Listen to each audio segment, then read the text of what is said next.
सरफराज वाजी साहब उनके बेटे हर वक्त जल्दबाजी में लगे रहते हैं, ऑफिस जाने की तैयारी कर रहे हैं। परवीन उनकी अहलिया खाना बनाने की तैयारी में लगी है। सरफराज और फातिमा पढ़ाई कर रहे हैं।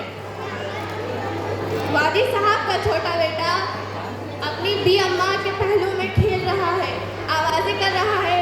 बी अम्मा गुस्से से देख रही है। अरे अल्लाह के बंदे, जब देखती हूँ जब खेलता ही रहता है। कभी कुछ पढ़ भी लिया कर तो दादी दुआएं देंगी, फिर बड़ा आदमी बनेगा, जो चाहे वो कर सकेगा जब अमीर हो जाएगा। बी अम्मा जिनके पास ज़्यादा पैसे होते हैं वो नोटों पर जैम और सालन खाते हैं, चाय में बिस्किट की जगह सिक्कों को डुबाकर खाते हैं। हमारी टीचर कहती है हुजूर सल्लल्लाहु अलैहि वसल्लम ने इरशाद फरमाया, नसीब है वो शख्स जिसे दुनिया में सिर्फ गुजारे लायक रोजी मिले और उस पर इनात करे और अल्लाह ताला का शुक्र अदा करे। अरे नहीं बनना बड़ा आदमी तो मत बन। ये कैसे मदारिस है जहाँ बच्चों को इतनी बड़ी बड़ी बातें सिखाई जा रही है। अम्मा आप मुझे ये बताइए कि हम घर में सिर्फ 6 लोग ही रहेंगे, अब्बू, अम्मी, भैया, बाजी, आप और मैं? नहीं, ये तेरे भैया की शादी हो जाएगी, फिर हम सब साथ हो जाएंगे। जब बाजी की शादी हो जाएगी फिर से अपन 6 हो जाएंगे। गाड़ी वाला या घर से कचरा निकाल, फिर तेरी शादी हो जाएंगी ना। आप मरोगी नहीं? यहाँ से और जाते जाते वो जूती उल्टी पड़ी है, उसे सीधा करता जा, नहीं तो घर में नौसत आ जाएंगी। अम्मा जूती उल्टी होने से नहीं, गिबत करने से, चुगलियाँ करने से, झूठ बोलने से घर में नफूसत आ जाती है। फातिमा, अगे फातिमा, कितनी बार कहा है इस लड़की को एक आवाज में आ जाए, लेकिन मजाल है ये आजकल के कंप्यूटर दौर के बच्चे जो किसी की सुन ले। बी अम्मा, अब ये कंप्यूटर का दौर भी पुराना हो चुका है, अब ये 5G या 6G का दौर है। काम करने को बोलो तो कोसों दूर भाग जाती है और बातें बटर बटर करवा लो उससे। तेरा बाप कहाँ है? कभी माँ का ख्याल भी आया है उसे, या जीते जी दफन कराया मुझे? रुको भी अम्मा, मैं भी बुलाती हूँ अब्बू को। अब्बू, अब्बू। जी अम्मा, आपने याद किया मुझे? हाँ बेटे, बहुत जरूरी काम था, बेहद जरूरी। कल रात 3:30 बजे मेरी स्लिप उशार हो गई। तहज्जुद का वक्त था। एक मोटा ताजा मुर्गा बांग दे रहा था, कह रहा हो अजान दे रहा हो वाजिब। फिर तो आपने दिल लगा कर तहज्जुद की नमाज पढ़ी होगी। अरे पहले पूरी बात तो सुन ले। जल्दी कहिए, मुझे देर हो रही है। उसकी टांगे इतनी मोटी मोटी, जी चाह रहा था इस अल्लाह की मखलूक को जरा सा, बस जरा सा चख लूं। तो मेरे प्यारे बेटे, जरा नरम पीस वाला चिकन तो ला दे मेरे प्यारे बेटे। अच्छा अच्छा अम्मा, मगर आपको डॉक्टर ने मुर्गन की मना की है फिर? अरे नहीं लाना तो मत ला, बातें घुमाने की जरूरत नहीं है। माने ख्वाहिश क्या करती, तुझे डॉक्टर याद आ गया और बीवी की हर ख्वाहिश पूरी करेगा। चल जा यहाँ से, जोरू का गुलाम नहीं का। अच्छा अच्छा अम्मा, ला दूंगा। परवीन से बदगुमा क्यों होती है? वो पढ़ी लिखी और दीनदार औरत, उसने आपके बारे में कभी बुरे अल्फाज इस्तेमाल नहीं किए। हाँ, अब तो सिर्फ तुम्हें मौका चाहिए बीवी की तारीफें करने का। चल जा यहाँ से, जोरू का गुलाम। फातिमा, अगे फातिमा, जरा उस दीवार पे से उस कौवे को तोड़ा दे, कब से काए काए कर रहा है। लगता है आज फिर कोई मेहमान टपक पड़ेगा। भी अम्मा, मगर वहाँ तो कोई कौवा नहीं है, शायद उड़ गया होगा। मगर दादी, हमारी टीचर ने तो बताया था मेहमान की आमद तो बरकत का सबब होती है।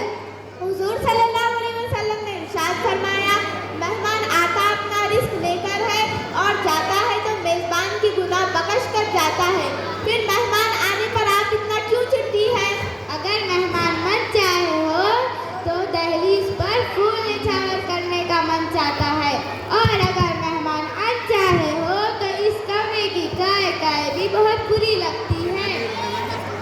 मगर दादी, मेहमान तो मेहमान होते हैं, अनचाहे हो या मनचाहे। तेरी टीचर ने बस यही सिखाया है, बड़ों की बातें पकड़ा करो।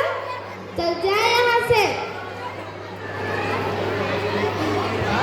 टिंग टोंग।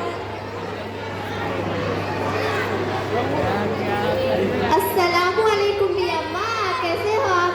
वालेकुम अस्सलाम। आओ आओ बेटे, लगते जिगर नूरे नजर जिगरे गोशा, भी अम्मा से मिलो।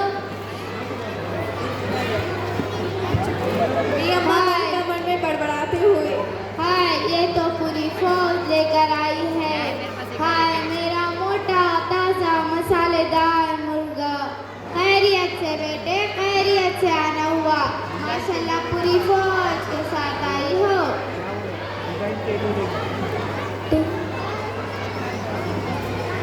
टिंग टोंग। अब कौन आ गया? जरूर ये उस कवि की काय काय का नतीजा होगा। अम्मा, ये रंजीदा और संजीदा के अब्बा। रंजीदा के अब्बा की तो बड़ी लंबी उम्र है और बढ़ती जा रही। 30 के लगते, 40 के बाकी, 50 वाली करते और अंदर 100। रंजीदा के अब्बा आप इतनी संजीदा क्यों नजर आ रहे और अंदर आने में इतनी देरी क्यों हुई थी? बात सच्ची सच्ची बताओ।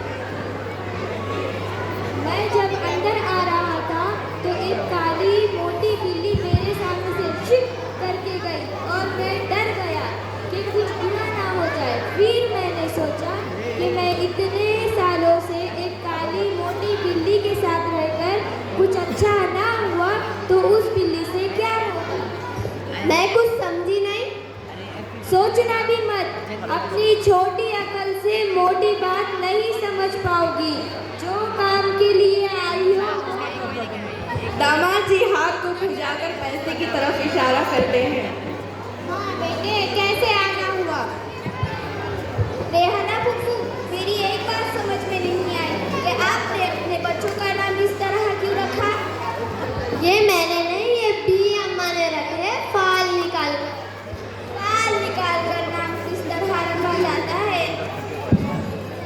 आप बंद कर कुरान का कोई भी सफ़ा खोल लेते और उसके पहले लफ्ज़ से नाम रख लेते, मगर ये तो कुरान का अल्फाज नहीं लगता। हाँ, वो तो मैंने गलती से अम्मा को कुरान के जगह पर उर्दू डिक्शनरी दे। तो आप अपनी गलती को दुरुस्त कर दोबारा कुरान थमा देती।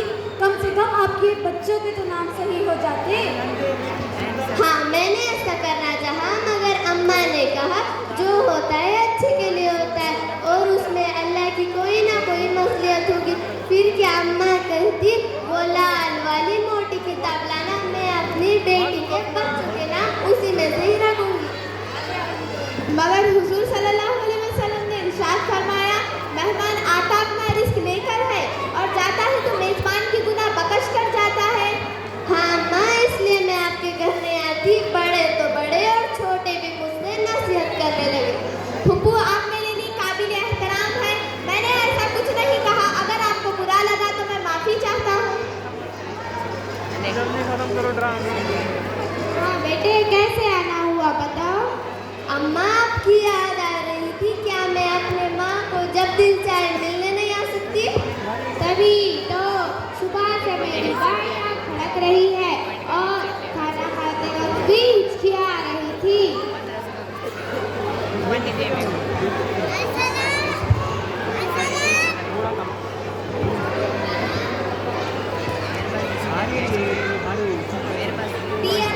हमारी टीचर कहती है ब्लड सर्कुलेशन कम ज़्यादा होता है, इसलिए आँख फड़कती है। और ब्लड सर्कुलेशन और रिस्पिरेटरी टाइम में खाना टच जाए तो हिचकी आने लगती है। ये बार हमने धूप में सफेद नहीं किए। चलो जाओ यहाँ से। एक तो ये, दूसरी उसमें भारी। अरे मेहमानों को कोई ठंडा पानी या शरबत पूछने का रिवाज है या नहीं? कहाँ से आते हैं ये लोग? अरे दामाद की तो कोई इज्जत ही नहीं करता इस घर में। हाँ माँ, सुबह से मेरे दाएं हाथ में खुजली हो रही है। लगता है तेरे पास ढेर सारा पैसा आने वाला है। हाँ, इसलिए तो मैं आपके पास आई हूँ। मारपा मेरे ख्वाब में आए थे। ये मोटी मोटी नोटों की गड्डियाँ मेरे हाथ में रख रहे थे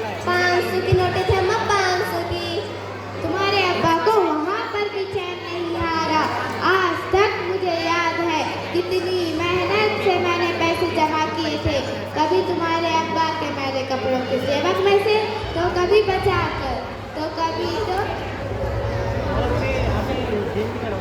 और कभी तो तकिए के नीचे से। लेकिन फिर क्या अम्मा? लेकिन नोटबंदी हो गई तो सारे के सारे पैसे उनके हथेली पे रखने पड़ गए। फिर क्या अब्बा ने आपको कितने दिए? कहाँ दिए, सारे के सारे रख लिए, ये कहकर कि मेरी बीवी बहुत किसार है और हर वक्त मेरा साथ देती है। ये कहकर सारे के सारे पैसे रख लिए। हाय मेरे पैसे रिहाना। अम्मा, रंजीदा के अब्बा के तो बड़े संजीदा हाल चल रहे। अम्मा कभी अपनी जेब तो ढीली करो। ये जो वाजिद भाई का कारोबार है ना, वो मेरे दुआओं से ही ठीक चल रहा है। इतनी ही बरकत है तेरी दुआओं में, तो कभी अपने शोहर के लिए भी कर लिया कर। कम से कम यहाँ तक आने का ऑटो का किराया तो बच जाएगा हमारा।